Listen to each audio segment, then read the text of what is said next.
जरा सोचिए, आप किसी काली रात में एक सुनसान सी सड़क पर अकेले बस में सफर कर रहे हों और तभी आपको पता चले कि आपके साथ बैठा शख्स कोई इंसान नहीं बल्कि प्रेत आत्मा है, या फिर जिस बस में आप सफर कर रहे हैं वो ही भूतिया है। शायद आप इसे एक बुरा वहम मानकर भुला दें, लेकिन क्या हो अगर ये सब सच हो। ऐसा ही एक वाकया हुआ चाइना के बीजिंग शहर में, जिसे आज तक चाइना के लोग भुला नहीं पाए हैं।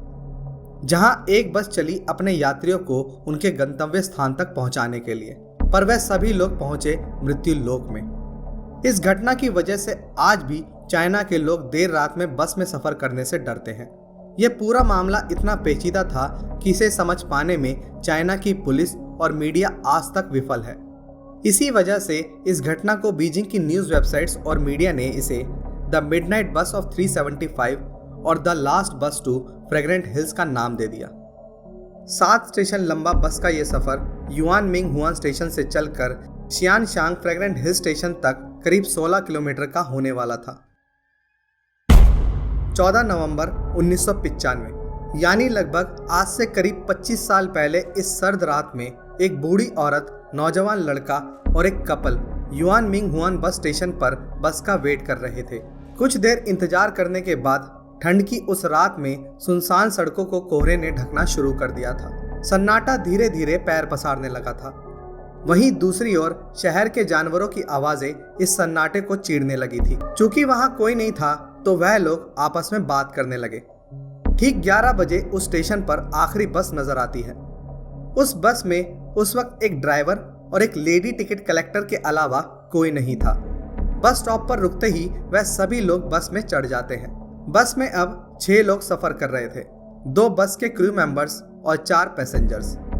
सभी पैसेंजर्स को लिए बस अपने सफर पर आगे चल पड़ती है। सब कुछ सामान्य सा लग रहा था। रात का समय होने के कारण सड़कों पर खामोशी चारों तरफ फैली हुई थी और सिर्फ बस के इंजन का शोर ही सुनाई दे रहा था।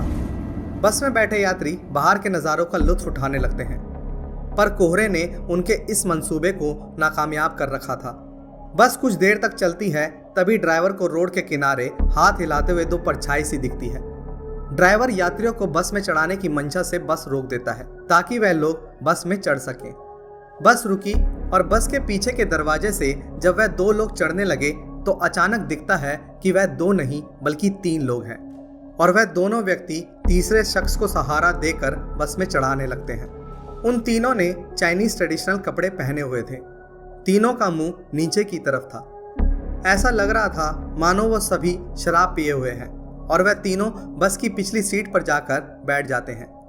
सुनसान रास्ते पर चलती बस में खामोशी और 3 ऐसे यात्री जो ट्रेडिशनल चाइनीज कपड़े पहने हुए हैं, और साथ ही उन तीनों का मुंह भी कुछ साफ सा दिखाई नहीं दे रहा था। ये अजीब नज़ारा देखकर बाकी यात्री थोड़ा घबरा जाते हैं। उन तीनों नए यात्रियों के हाव भाव भी उन्हें थोड़ा परेशान कर रहे थे।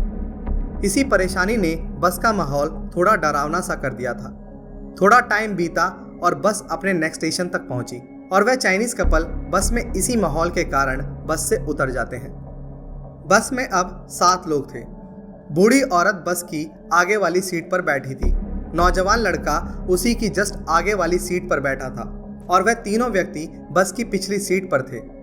बस अपने तय रूट पर चलने लगती है। बूढ़ी औरत डर के कारण बार बार पीछे मुड़कर उन्हीं तीनों के चेहरे देखने की कोशिश करती रहती है, पर हर बार उसकी एक कोशिश नाकाम रह जाती है। कुछ समय बीता और परेशान बूढ़ी औरत एकदम से चिल्लाने लगी और उसके आगे बैठे नौजवान लड़के को डांटने लगी। बस में हल्ला होता देख लेडी कंडक्टर औरत के पास आई और सारा माजरा जानने की कोशिश करने लगी। बूढ़ी औरत ने बताया कि इस लड़के ने मेरा पर्स चुराया है। वहीं दूसरी ओर वह लड़का इस बात से नकारते हुए कहता है कि मैं तो आगे वाली सीट पर बैठा हूँ, मैं पर्स कैसे चुरा सकता हूँ, जरूर इन्हें कोई वहम हुआ है। पर वह बूढ़ी औरत नहीं मानी और लेडी कंडक्टर को बोली, हम दोनों को अगले स्टेशन पर उतार दो, मुझे इस लड़के की पुलिस स्टेशन में कंप्लेंट करनी है। अगला स्टॉप आया और ड्राइवर ने बस स्टॉप पर रोक दी। वह दोनों उसी बस स्टॉप पर उतर गए। गुस्साए उस लड़के ने बूढ़ी औरत से लड़ना शुरू कर दिया और कहा कि मैंने तुम्हारा कोई पर्स नहीं चुराया है, कहाँ है यहाँ पुलिस स्टेशन। बूढ़ी औरत उस जवान लड़के को शांत करवाते हुए बोली कि मैंने तुम्हें पुलिस में देने के लिए नहीं उतारा, बल्कि उस बस में उतार कर मैंने तुम्हारी जान बचाई है। यह सुनकर वह लड़का थोड़ा हैरान होता है और सवाल करने लगता है कि कैसे तुमने मेरी जान बचाई है। फिर बूढ़ी औरत ने उन 3 लोगों के बारे में बताना शुरू करा। उसने बताया कि वह तीनों अजीब से लोग जो पिछली सीट पर बैठे थे, दरअसल वो इंसान नहीं बल्कि भूत थे।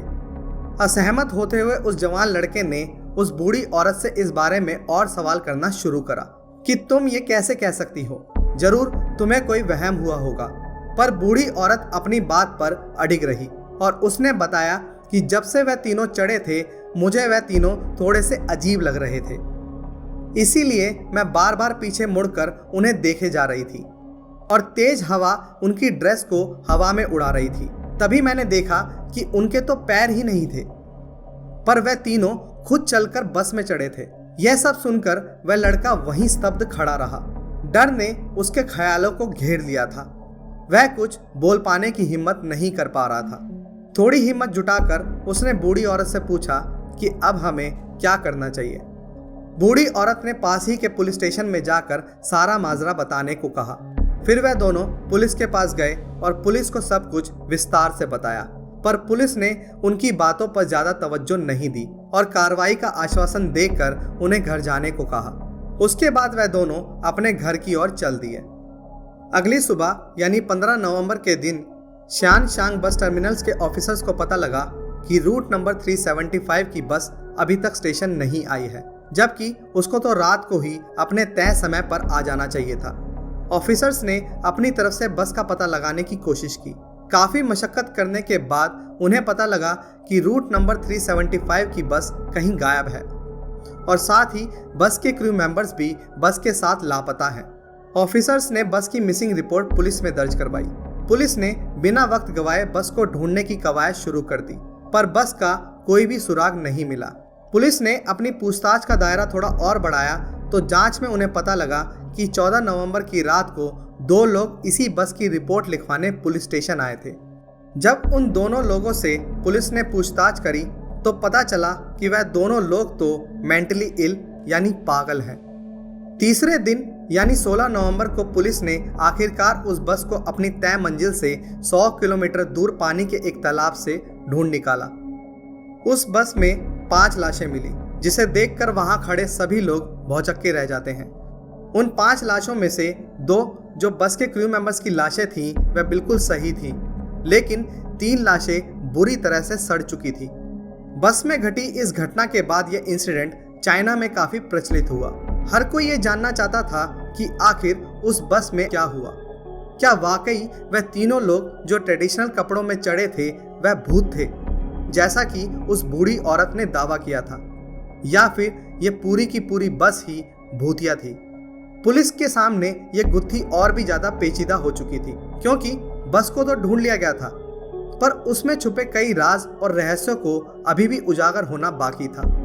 पुलिस के सामने कई सवाल पहाड़ बनकर खड़े थे। जैसे पहला सवाल, बस में मिली 5 लाशों में से सिर्फ 3 ही बुरी तरह सड़ी थी, बाकी 2 क्यों नहीं, जबकि बस को गायब हुए 48 घंटे ही हुए थे। ऑटोप्सी में भी ये बात साबित हो चुकी थी कि लाशों से किसी तरह की कोई छेड़छाड़ नहीं हुई थी और सभी पैसेंजर्स की मौत भी एक ही वक्त के दौरान हुई थी। दूसरा सवाल, बस में सिर्फ इतना ही पेट्रोल था कि वह अपनी डेस्टिनेशन स्टेशन तक ही जा सके, तो कैसे ये बस अपनी डेस्टिनेशन स्टेशन से 100 किलोमीटर दूर तालाब तक पहुंची। तीसरा सवाल, पुलिस को बस की जांच में पता लगा कि बस की पेट्रोल टैंक में पेट्रोल तो था ही नहीं, बल्कि पेट्रोल टैंक खून से भरा हुआ था। आखिर इतना सारा खून उस पेट्रोल टैंक में कैसे आया। चौथा और सबसे बड़ा सवाल ये कि आखिर वो तीनों रहस्यमयी लोग कौन थे। तो दोस्तों, आज के लिए बस इतना ही। अगर आपको ये वीडियो पसंद आई हो या आपको हमारा हॉरर कंटेंट अच्छा लगता हो तो हमें प्रोत्साहन देने के लिए इस वीडियो को ज़्यादा से ज़्यादा शेयर करें, और हम ऐसे ही रहस्य से भरी इंटरेस्टिंग और हॉरर वीडियोस आप तक लाते रहेंगे। तो अगर आपने अभी तक हमारे चैनल को सब्सक्राइब नहीं करा है तो नीचे दिए गए सब्सक्राइब बटन पर ज़रूर क्लिक करें और साथ ही बेल आइकन को भी दबाएं, ताकि आप तक हमारी अगली वीडियो की नोटिफिकेशन आसानी से पहुंच सके। आज के लिए बस इतना ही। बहुत जल्द मिलेंगे एक नई मिस्ट्री, एक नए रहस्य के साथ। तब तक के लिए अलविदा।